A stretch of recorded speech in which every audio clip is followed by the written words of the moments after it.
বিভিন্ন জায়গায় রস শুনি, আসলে মা বোনরা কিন্তু বেশি রস শুনতে পারে না। এজন্য প্রত্যেক তাফসীর মাহফিলের ভিতরে 10 মিনিট 20 মিনিট প্রত্যেক বক্তা মা বোনদের সম্পর্কে কথা বলা দরকার, পর্দার কথা বলা দরকার। স্বামী যদি স্ত্রীকে গিয়া বলে একটু পর্দা করো, অনেক স্ত্রী বলবে তুমি কি হাফ মাওলানা হয়েছো কিনা, তুমি মনে হয় হাফ মাওলানা হয়েছো, হ্যাঁ তুমি পর্দা করতে বলে। একটা ঘটনা শোনায়, এক লোক স্ত্রী বলতেছে, একদম খুলনার একটা ঘটনা। আমি কয়েক বছর আগে খুলনায় একটা বক্তৃতা দিয়েছিলাম, ভেজালের আলোচনা। দেখলাম খুলনায়, ওখানে লোকগুলো তো আমার চেনে না, লোকগুলো খুব খুশি। ভেজাল কি কয় পদের, অনেক ভেজালের কথা বলছিলাম, তো লোকগুলো খুব খুশি। ওইখানে কওমি আলেমরা আবার আলিয়ার আলেমরা একটু পছন্দ করে না। মানে আমাদের আলেমদের ভিতরে বড় সমস্যা, গোল টুপি পাঁচকল্লিরে দেখতে পারে না, পাঁচকল্লি গোল টুপিরে দেখতে পারে না, ফারা জামা গোল জামারে দেখতে পারে না, গোল জামা এরপরে কি ফারা জামারে দেখতে পারে না। এরপরে এই যে অনেক আছে না, আমি হিসেব করে দেখলাম যারা বিড়ি খায় ওই ভাইগুলোই ভালো, ওরা সবাইরে পছন্দ করে, ওরা কি সবাইরে পছন্দ করে। কিন্তু ওই ভাইদের একটাই দোষ, খালি একটু খায়, কিন্তু এমনি ওরা খুব ভালো, কিন্তু একটু নামাজ পড়ে না। কিন্তু ওদের ব্যবহার, আলেমদের প্রতি ভালোবাসা, স্ত্রীর প্রতি ভালোবাসা, মানুষকে দেখলে আপ্যায়ন, এগুলো তারা ভুল করে না, খালি একটু খায়, খালি একটু কি খায়। কিন্তু আমি হিসাব করে দেখলাম এতেও স্ত্রীর হক নষ্ট করে। বিড়ি খাইয়ে যদি বাড়ি যায়, অনেকে আবার খুব চালাক, একটু চকলেট খায় যাতে একটু ঘেরা নেয়, এতে কি স্ত্রীর হক নষ্ট করা হয়। এই বিড়ি আস্তে আস্তে কমাইতে হবে। খুলনার একটা ঘটনা বলি, খুলনায় এক স্ত্রী বলতেছে স্বামীরে, বাস্তব ঘটনা, যে ওগো আমার স্ত্রী, আমার নামে তুমি তো সব কিছুই করলা, আমার নামে একটু জমি দাও। তা ও 3 কাঠা জমি স্ত্রীর নামে ক্রয় করিয়ে দিছে। এরপরে সুন্দর একটা বিল্ডিং উঠে হাঁকাই শুরু করিয়ে দিছে। এরপরে দোস্ত আমার হুজুর ক্লাসে কলেজে চাকরি করে, দোস্ত তুমি তো ভালো মানুষ, নামাজ কালাম পড়ো, তোমার স্ত্রী তো পর্দা করে না। দোস্ত তো সব মজার কথা দোস্তের দ্বারে বলে, ঠিক না? বলছে বাড়িতে এবার স্ত্রী বলছে, স্ত্রী বেপর্দায় যদি তুমি চলো, আমি যদি নিষেধ না করি, আমি জাহান্নামে যাইতে হইবে, কাল থেকে পর্দা করা শুরু করে দাও। স্ত্রী খুব রাগ শুরু করছে, ব্যাপার কি, এতদিন ডিজিটাল ভাবে চলতাম, ও কিভাবে চলতে, ও ডিজিটাল ভাবে চলতে। এবারে স্ত্রী করলো কি, স্ত্রী বলে যে স্ত্রী করলো পড়ে যাই, এটা কেস শুরু করে দিয়েছে। এখন দুই মক্কেল ধরছে, দুইজন কি ধরছে, মক্কেল ধরছে। আসলে ওই ভদ্রলোক বোঝে নাই, শিক্ষিত, কিন্তু বোঝে নাই যে পর্দার কথা ঘরে বললে বউ তালাক চলিয়ে যাইবে, বোঝে নাই। বউ কেস করছে যে ওর লাগে আমি থাকবো না, তো জ্বালায় তেলে ভাজে বাগুনে ভাজে, ওর লাগে আমি থাকবো না। তা কি হবে, তা ডাইভোর্স চায়। এবার ডাইভোর্স হয়ে গেল। এখন ওই জমির মালিক বউ বেটা কান্দে, আর কোনো ভাষা নাই। এখন পর্দার কথা জারি করলে হুজুর তো বললে চললে গেলে হুজুরের প্রতি রাগ করবে। অনেক স্বামী যদি পর্দার কথা বলে স্ত্রীর মাথা নষ্ট হয়ে যাবে। অনেক নারী আছে বেপর্দায় না চললে মাথা ঠান্ডা হয় না। এজন্য মাওলানা নাজমুল হক সাবিরি উস্তাদের জন্য দোয়া করি, সে মারা গেছে। সে একটা এই গজলটা বলছিল, একটু শোনাবো, মহিলা তো আবার খেপতে পারে। টাইট ফিটিং জিন্সের প্যান্ট পেন্সিল শু পায়, বলেন টাইট ফিটিং জিন্সের প্যান্ট পেন্সিল শু পায়, মিহি সুতার পাতলায় এক শর্ট পতুয়া গায়, শরীরটা সোজা তবুও ডান বামে পাকায়, দেখো আপা হেঁটে যায়, দেখো স্মার্ট মেয়ে হেঁটে যায়, দেখো নারী হেঁটে যায়, চোখে লজ্জা শরম নাই, বলেন ঠিক না বেঠিক? মুখে আছে 7 পাল্লা ময়দা পাউডার, মুখে আছে 7 পাল্লা ময়দা পাউডার, রং মাখিয়া ঠোঁট দুইটা করছে দেখো হার, সোয়াত এক জিব্বা দিয়া ধরা টানা বাগেরহাটে খায়, দেখো নারী হেঁটে যায়। এই এলাকায় কেউ খায় না, বাগেরহাট পাশে। দেখো নারী হেঁটে যায়, দেখো স্মার্ট মেয়ে হেঁটে যায়, দেখো আপা হেঁটে যায়, চোখে লজ্জা শরম নাই, 13 কেজি খানেক হবে কানের 2টা দুল, মাথায় আছে বানর কালার 3 স্টেপ চুল, 13 কেজি খানের হবে কানের 2টা দুল, মাথায় আছে বানর কালার 3 স্টেপ চুল, কন্ডিশনও মেরে চুল বাতাসে উড়ায়, দেখো নারী হেঁটে যায়, দেখো আপা হেঁটে যায়, চোখে লজ্জা শরম নাই। ঘুমটা আছে কিনা তাহার খবর রাখে না, পুরুষকে ধাক্কাইয়া হাঁটে দেখেও দেখে না। মাছের বাজারে ঘুমটা আছে কিনা তাহার খবর রাখে না, পুরুষকে ধাক্কাইয়া হাঁটে দেখেও দেখে না। মনে হয় দুনিয়াটা তার হাতের মুঠায়, দেখো নারী হেঁটে যায়, স্মার্ট মেয়ে হেঁটে যায়, দেখো আপা হেঁটে যায়, চোখে লজ্জা শরম নাই।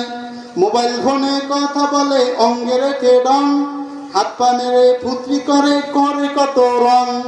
মোবাইল ফোনে কথা বলে অঙ্গে রেখে ডং, হাত পা নেড়ে ফুর্তি করে করে কত রং।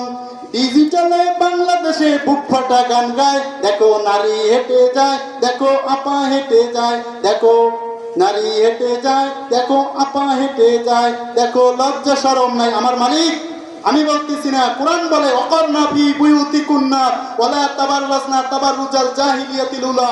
এ নারীর সম্প্রদায়, তোমরা জাহিলি যুগের মতো অবাধে বেরিও না, তোমরা রাস্তাঘাটে বিনা প্রয়োজনে তোমরা বেরিও না। যদি প্রয়োজন হয় বাজার করতে, তোমরা পর্দা সহকারে চলে যাও। প্রিয় ভাইয়েরা বোনেরা, এই মায়েদের সম্পর্কে আল্লাহ সুবহানাহু ওয়া তাআলা বলছেন যে হুন্না লিবাসুল লাকুম ওয়া আনতুম লিবাসুল লাহুন্না। স্ত্রীরা তোমাদের পোশাক, তোমরাও তাদের পোশাক। এই কথা আমরা জানি কিনা? অতএব স্ত্রীর যখন আমার পোশাক, আর স্ত্রী আবার কি স্বামীর পোশাক, যদি পোশাকই হয় তাহলে এক নাম্বার ভালোবাসার অধিকার। বাসবেন শুধু স্ত্রীকে, বাসবেন শুধু কাকে? পরক্রিয়া করা যাবে না, মাথা ঠান্ডা করা যাবে না। স্ত্রীর সাথে ভালো ভালো কথা বললে মাথা ঠান্ডা করবেন। এরপরে আপনি যদি আহকামুল কোরআনের ভিতরে লেখা আছে, আপনি যদি হুন্না লিবাসুল লাকুম ওয়া আনতুম লিবাসুল হুন্না, স্ত্রী যদি আপনার পোশাক হয় আর আপনি যদি তার পোশাক হয়, এক নাম্বার স্ত্রীকে ভালোবাসার অধিকার। দুই নাম্বার, প্রতি মাসে হাত খরচ দেবেন। পুরুষেরা, যুবকেরা যারা বিবাহ করেছো, স্ত্রীকে প্রতি মাসে হাত খরচ দিবা। যখন বাপের বাড়ি যাবে, তুমি সাথে না গেলে ওই স্ত্রী ছেলে মেয়েকে নিয়ে যখন বাপের বাড়ি যায়, দোকানপাট থাকে, বলে মা আমি একটু খাবার খাবো। ওই মেয়ের কাছে যদি টাকা না থাকে, তাহলে ছেলে মেয়েকে কি দিয়ে কিনে দেবে? বলবে তোর বাপে দেয় না, তোর বাপে কোনো হাত খরচ দেয় না। বরিশালের ভাষা, তোর বাপে কোনো টাকা দেয় না, তোর বাপের কালে খাও, টাকা পয়সা দেয় না, কি দিয়ে কিনবো হাট। আর বাচ্চারা তো কান্দে, আম্মু একটা চিপস কিনে দেওয়া, বলে না? বলে। এজন্য যুবক যারা বিবাহ করেছেন, প্রতি মাসে স্ত্রীকে হাত খরচ দেবেন।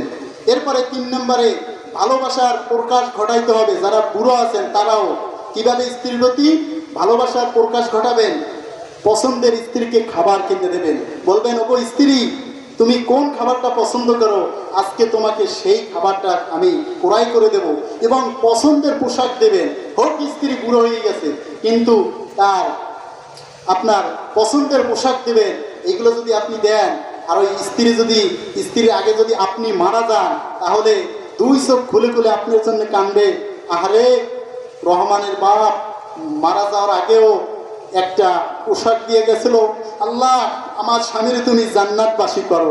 আবার স্ত্রীরা কিছু স্বামীর কাছ থেকে টাকা নেবেন, নিয়ে আবার ওই টাকা দিয়ে স্ত্রীকে ভালো একটা টুপি কিনে, স্বামীকে একটা টুপি কিনে দেবেন, অথবা ছেলেকে একটা টুপি কিনে দেবেন, ভালো ভালো স্বামীকে খাবার কিনে দেবেন।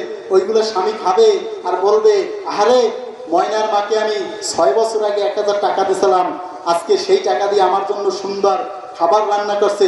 আসলে আমার তো স্ত্রী ভালো, আমি কেন ওরে মাঝে মাঝে একটু বকা দিই, ওর বাপ মা তুললে গালি দিই? আসলে বাপ মা তুললে গালি দেওয়া যাবে না। এরপরে স্ত্রীর সাথে সুন্দর ভাষায় কথা বলবেন। স্ত্রীর সাথে কি সুন্দর ভাষায় কথা বলবেন।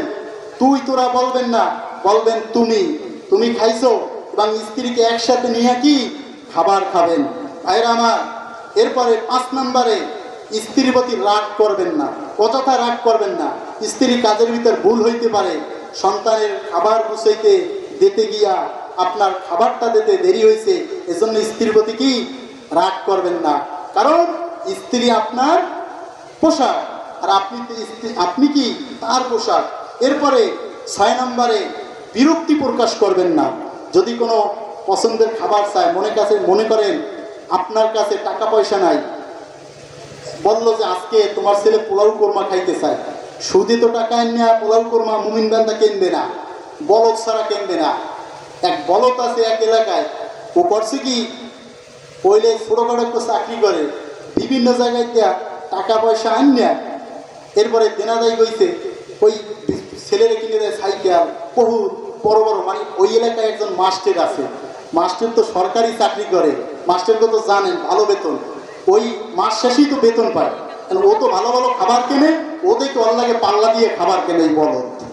এরপরে এক পর্যায়ে বাড়ি ছেড়ে গেলে চলে যাওয়া লাগলো, কারণ কি হিসাব করে কাজ করে নাই। মা বোন দেখবেন স্বামীর কাছে যখন টাকা থাকবে তখন আপনি ওই বিভিন্ন খাবারের কথা বলবেন।